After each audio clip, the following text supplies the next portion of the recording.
नमस्कार, मैं कुसुम। आप देख रहे हैं खबर हड़प्पन न्यूज। आइए रुक करते हैं आज की कुछ खास सुर्खियों की। बीती देर रात मध्य प्रदेश की ग्वालियर में दंपति पर हुए जानलेवा हमले का पुलिस ने 18 घंटे के भीतर खुलासा कर दिया है। दंपति को घर में घुसकर गोली मारने वाला कोई और नहीं बल्कि उनकी नाबालिग बेटी को पसंद करने वाला युवक और उसका साथी निकला है। इंस्टाग्राम पर नाबालिग से आरोपी की दोस्ती हुई थी। पुलिस ने दोनों आरोपियों को गिरफ्तार कर वारदात में प्रयुक्त हथियार बरामद कर लिया है। वहीं वारदात में घायल नाबालिग के माता पिता की हालत खतरे से बाहर बताई जा रही है। गौरतलब है कि सोमवार मंगलवार की दरमियानी रात जनकगंज थाना के अंतर्गत समाधिया कॉलोनी के झूले लाल मोहल्ले में रहने वाले राजेश वाधवानी और उनकी पत्नी सोनिया वाधवानी को अज्ञात बदमाशों ने गोली मार दी थी और वारदात के बाद आरोपी भाग निकले थे। राजेश तिली की फैक्ट्री संचालित करते हैं। इस वारदात में राजेश के पेट में और सोनिया के हाथ में गोली लगी थी। घायल अवस्था में परिजनों ने दोनों को जयरोग अस्पताल के ट्रॉमा सेंटर में भर्ती कराया था, जहां दोनों की हालत खतरे से बाहर बताई जा रही है।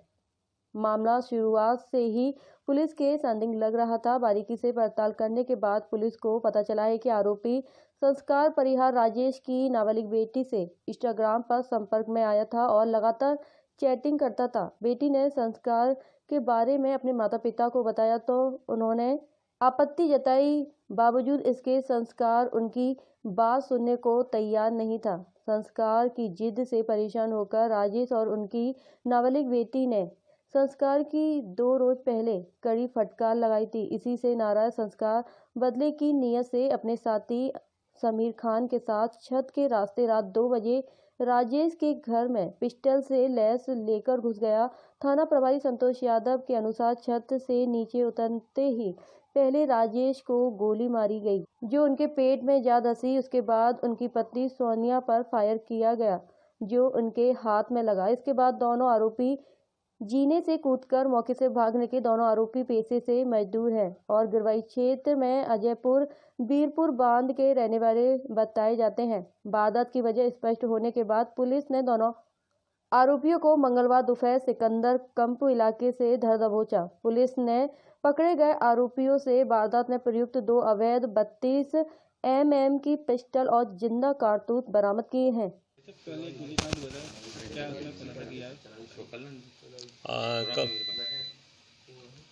कल रात्रि की घटना है।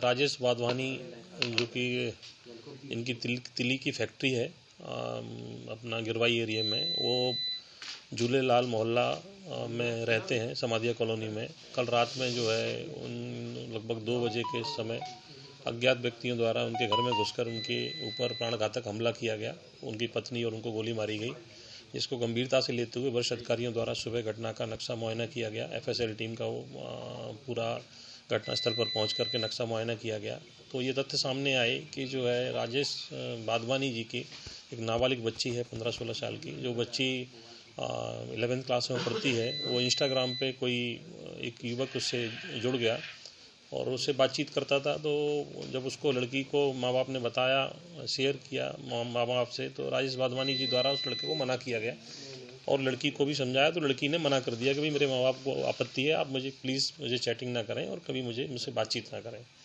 ये सारी बातें उस लड़के को नागवार गुजरी। थोड़ा सा वन साइडेड वो जो अफेयर था उसको दिमाग में एक तरफा प्रेम वाली स्थिति थी। तो 1-2 बार उसने रास्ता रोकने आने जाने की कोशिश की तो राजेश वाधवानी उनके लड़की के पिता द्वारा उसको सख्त लहजे में डांटा डूटा गया। तो कल उसने बदले की भावना से अपने एक मित्र के साथ, जिसकी उम्र लगभग 18 साढ़े 18 साल है, और ये दोनों ही लोग जो है थाना गिरवाई अजयपुर और बीरपुर बांध के रहने वाले हैं, तो दोनों ने जो है कल इस घटना को अंजाम देने के लिए 2 पिस्टलों के साथ छत के रास्ते से एंटर हुए और जैसे ही परिवार जागा है वैसे ही एक व्यक्ति ने फायर किए जो पिता के उनके राजेश वाधवानी जी के पेट में गोली लगी। एक ने किया फायर जो उनकी राजेश वाधवानी जी की पत्नी को गोली लगी। दोनों घटना करने के बाद जीने के रास्ते से पुनः कूद काट के भाग गए, जिनको आज जो है पूरे पुलिस फोर्स के बाद पकड़ा गया और सिकंदर कंपू क्षेत्र से उनको गिरफ्तार किया गया और जो घटना में आला जरूर उपयोग किए गए थे 32 बोर की दोनों पिस्टलें जब्त की गई। क्या बैकग्राउंड प्रारंभिक दृष्टि अभी जो पूछताछ की है ऐसा कोई मजदूरी वगैरह ही करते हैं, कोई पढ़ने लिखने वाले लड़के नहीं हैं और अभी प्रारंभिक एज 18-19 साल ही है। पुराना रिकॉर्ड अभी तक तो अभी नहीं समझ में आया है। अन्य थानों से पुराना रिकॉर्ड एकत्रित किया जा रहा है और डिटेल इनसे पूछताछ भी की जा रही है।